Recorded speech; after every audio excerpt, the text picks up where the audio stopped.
baka sila ang nakita ninyo. Magandang gabi po. Tawagin niyo na lang akong Rico. Ibabahagi ko ang isang karanasan ko noong taong 2009. Edad 13 pa lang ako. Hanggang ngayon, hindi pa rin ako makapaniwala sa nangyari.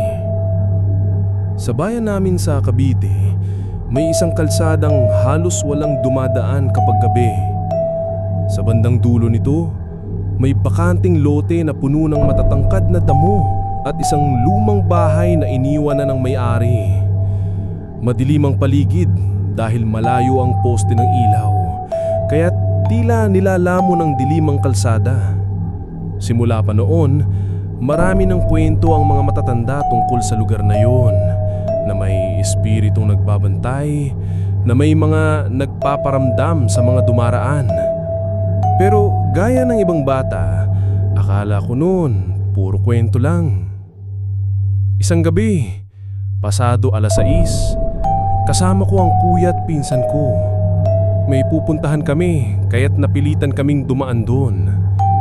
Ako ang nasa kanan, si kuya nasa gitna, at pinsan ko naman nasa kaliwa. Tahimik lang kami habang naglalakad, pero ramdam na ramdam ko ang bigat ng paligid. Parang may malamig na hangin na walang pinagmumulan.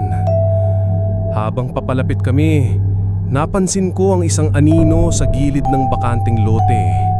Sa una, inisip ko baka puno lang o poste. Pero habang lumalapit kami, mas lumilinaw ito.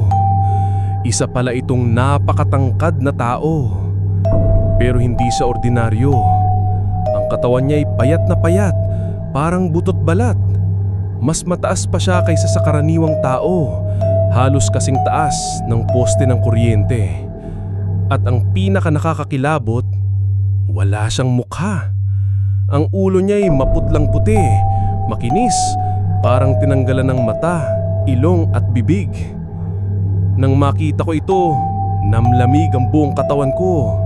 Sa gilid ng tenga ko, may parang mahihinang bulong na hindi ko maintindihan, kasabay ng malamig na simoy na dumadampi sa batok ko. "Kuya, may tao!" Halos pabulong kong sabi, nanginginig ang boses. Paglingon nila, nakita rin nila ang nilalang, at mas nakakatakot pa. Unti-unti itong gumalaw papalapit sa amin. Hindi naglalakad ng normal, kundi dumudulas ang mga paa sa lupa. Walang ingay, walang yapak, pero diretso ang galaw, patungo